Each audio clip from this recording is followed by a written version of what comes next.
A national study once named Indiana the most normal, average, and unexceptional state in America. And honestly, look at it. Flatland, quiet cities, no coastline, no mountains, nothing that demands your attention.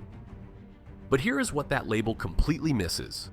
Indiana is the most manufacturing-intensive state in the country, moves more freight than nearly any other state, was the only free state to constitutionally ban black people from settling within its borders, and for decades could not even agree on what time it was.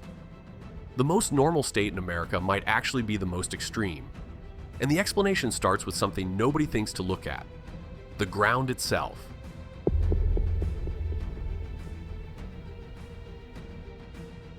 So how did the most normal-looking state become so extreme? It starts with what the glaciers left behind. During the last ice age, massive sheets of ice advanced across what is now Indiana, grinding down hills, filling valleys, and depositing 40 feet of glacial debris across the northern two-thirds of the state. Geologists call the result the Tipton-Till Plain, a landscape so monotonously flat that a 19th century geographer wrote, "You could ride for hours without seeing a greater elevation than a haystack or a pile of sawdust." That flatness, which looks like nothing special, turns out to be Indiana's most powerful asset. Because what the glaciers actually built was not empty farmland, it was a platform.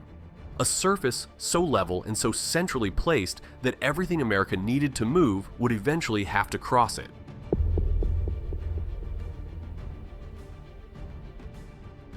That glacial flatness did not just make Indiana boring, it made Indiana essential. The state sits at the intersection of two enormous drainage systems, the Great Lakes in St. Lawrence to the north, and the Ohio-Mississippi Basin to the south. Water flows in both directions, which means trade has always moved through Indiana rather than stopping at it. Unlike states defined by a coastline or a mountain barrier, Indiana is a land bridge, a place where movement in every direction meets almost no resistance. The modern numbers tell the story. Indiana has more pass-through interstate highways than any other state, 14 of them converging on a single urban center. Roughly 720 million tons of freight cross the state every year, making it one of the 5 busiest freight corridors in the country. Those are not just numbers on a chart. That is the physical reality of what flatness does when it sits in exactly the right place on a continental map. Drive across Indiana on Interstate 70 and you will see it. An unbroken river of semi-trailers stretching to the horizon in both directions. 18-wheelers hauling auto parts from Michigan to Tennessee, consumer goods from Chicago to the East Coast, grain from the heartland to ports on the Ohio River. The interstates do not just cross Indiana, they use it. The state is less a destination than a continental switching yard. And then there is the detail that captures the whole story in a single image. In 1988, FedEx chose an Indianapolis cornfield for what would become its second largest global hub. A 2.4 million square foot facility that now sorts over 2 million packages every single day. At peak volume, the building hums around the clock, conveyor belts running miles of automated track beneath a single roof. A cornfield became a linchpin of global commerce, not because of some visionary plan, but because the land made it inevitable. Flat ground, central location, highway access in every direction. The geography did the recruiting. Stack on manufacturing and the picture gets even more extreme. Indiana derives roughly 26% of its GDP from manufacturing, more than double the national average of about 11%. Its manufacturing job concentration runs at nearly twice the national rate. While most of America shifted towards services and finance over the past 40 years, Indiana doubled down on making things, and it worked. Since 2019, Indiana's real GDP growth has outpaced Michigan, Ohio, Illinois, and Kentucky. The state that everyone flies over is quietly outperforming the states that everyone talks about. But Indiana almost destroyed itself before any of that could happen.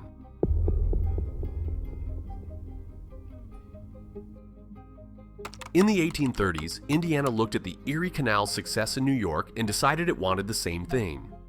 State legislators launched an enormous canal building program, an ambitious network meant to connect the Wabash Valley to Lake Erie and open the interior to national markets.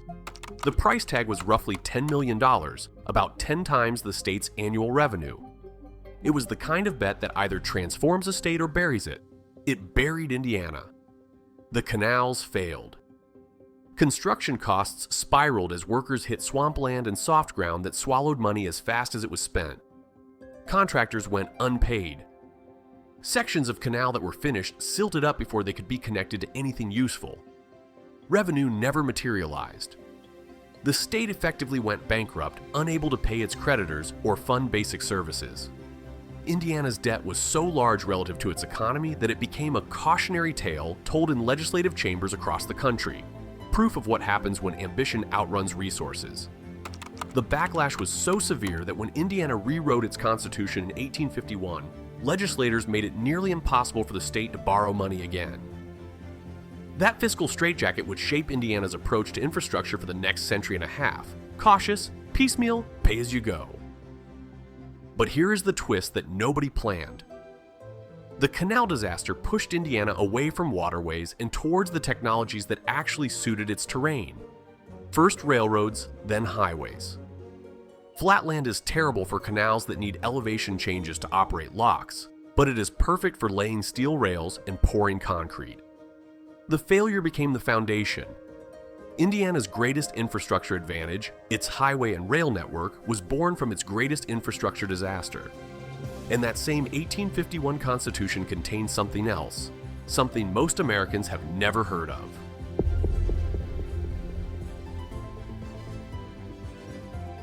The 1851 Constitution locked in fiscal caution, but it also locked in something far darker.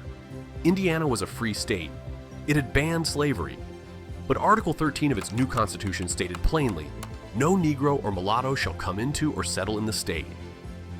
Indiana became the only free state in America to constitutionally prohibit black immigration. Anyone who employed or assisted black migrants faced fines. The money collected from those fines was earmarked for colonization, the organized effort to remove black Americans from the country entirely. And this was not imposed by a narrow political elite. Hoosier voters approved the exclusion article by more than 5-1, 113,828 in favor, just 21,873 against. Only 4 of Indiana's 91 counties voted no. The margin was not close. It was overwhelming. Indiana had already been moving in this direction. In 1840, the state passed an act making interracial marriage a felony, identified by legal historians as the first state to do so, decades before Southern Jim Crow laws took shape. The state Supreme Court upheld such bans as late as 1871. A contemporary newspaper editor named Schuyler Colfax, who would later serve as Vice President of the United States, predicted that future generations would burn with shame at the exclusion clause. He was in a tiny minority. Most Hoosiers wanted exactly what they voted for, a free state that was free only for white residents. This is the detail that shatters a comfortable assumption. Americans tend to draw a clean line between North and South, between free states and slave states, as if geography alone determined racial justice. Indiana proves that line was never clean. A state that rejected slavery could still reject black people. Freedom and exclusion lived side by side in the same constitution, approved by the same voters on the same day. The free states were not a single moral bloc. They were a patchwork, and Indiana sat at the harshest edge, a place where opposition to slavery coexisted comfortably with opposition to black residents. The state wanted to be free of slavery and free of the people slavery had enslaved. That distinction mattered enormously, and its consequences would outlast every person who cast a vote in 1851.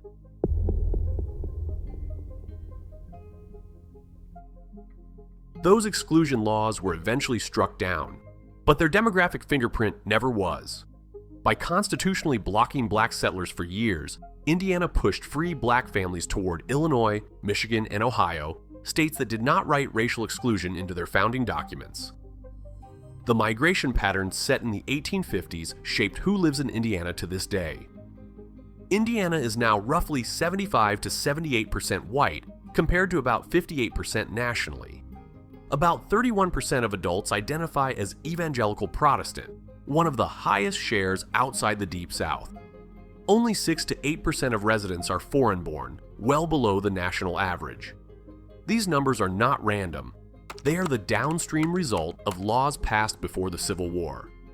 Historians argue that had Article 13 failed, Indiana might look more like Illinois demographically: larger black urban populations in Indianapolis and Gary, more ethnic diversity in mid-sized cities, and potentially more competitive elections. The Great Migration of the early 20th century, when millions of black Southerners moved north, brought significant populations to Chicago, Detroit, and Cleveland. Indiana received far fewer. The patterns had already been set. The welcome had never been extended. Instead, those 19th century decisions baked in a demographic profile that still defines the state more than 170 years later. The laws are gone. The population they shaped is not. And that fingerprint shows up every election night.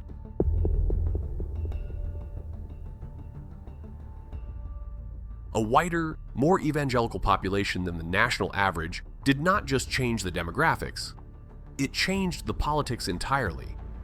Indiana was once a genuine bellwether. It voted for the winning presidential candidate roughly 68% of the time across the 20th century.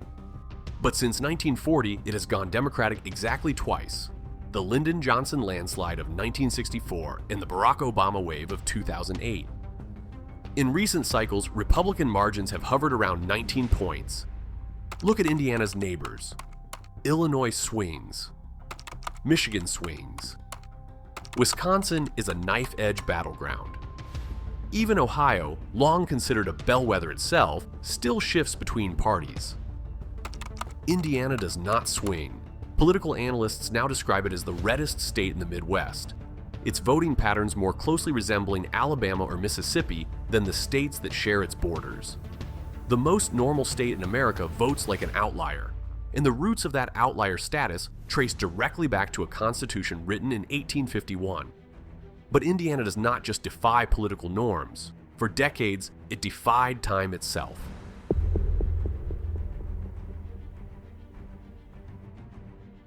For most of the 20th century, Indiana refused to standardize its clocks.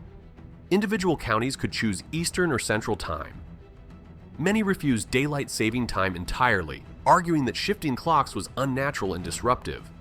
By the early 2000s, the state effectively operated in 3 different time zones at once.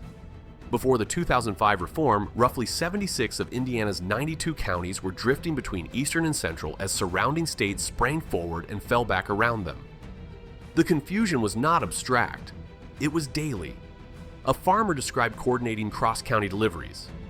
Lunchtime for them is 1 p.m., our time.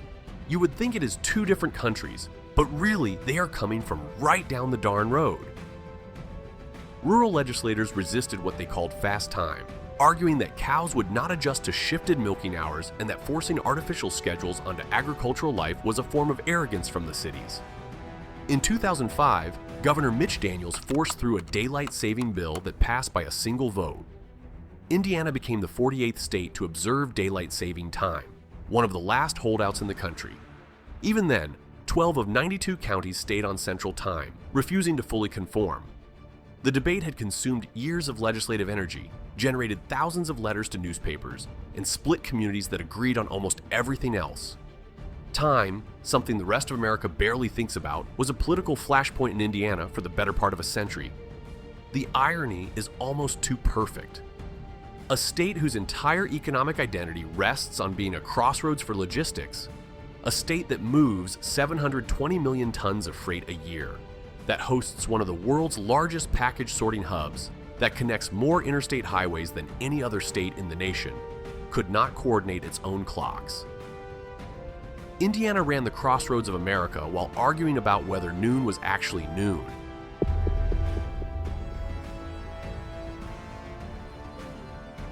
Indiana's influence does not stop at its borders, not in logistics, not in politics, and not in the rivers that drain its fields. The Wabash River runs 503 miles through the state, draining most of Indiana's land. Its basin covers only about 3% of the entire Mississippi watershed. That sounds small, almost insignificant. But that 3% of land delivers an estimated 11 to 17% of the nutrients that fuel the Gulf of Mexico dead zone, a massive oxygen-depleted area stretching across the seafloor more than 1,000 miles downstream. How does a small state's river do that much damage? The answer goes back to the glaciers. That flat glacial till is perfect for agriculture, but it drains poorly on its own. So farmers installed networks of subsurface tiles, perforated pipes buried beneath fields that channel water away from roots and into streams. The system works beautifully for crop yields, but acts as a superhighway for nitrogen and phosphorus, flushing fertilizer straight from Indiana's cornfields into the Wabash, then the Ohio, then the Mississippi, and finally into the Gulf, where it feeds algal blooms that suffocate marine life. Indiana's land use decisions are killing fisheries 1,000 miles away. And with freight tonnage projected to rise 60% by 2040, the tension between Indiana's economic engine and its environmental footprint is only growing. The most normal state in America is shaping ecosystems it will never see.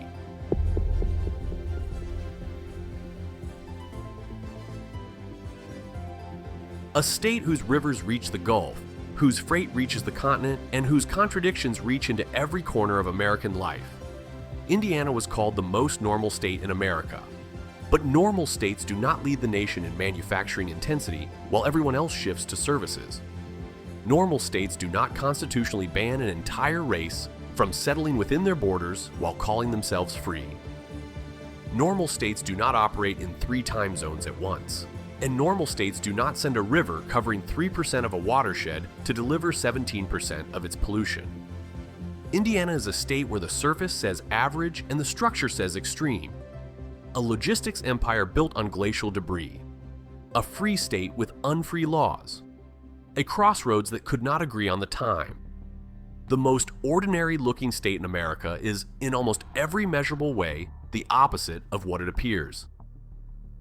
If you want to see how this same pattern plays out in another state that hides its true nature in plain sight, watch the video on screen now. And if you are not subscribed yet, this is the channel where geography explains what history books leave out. Thanks for watching.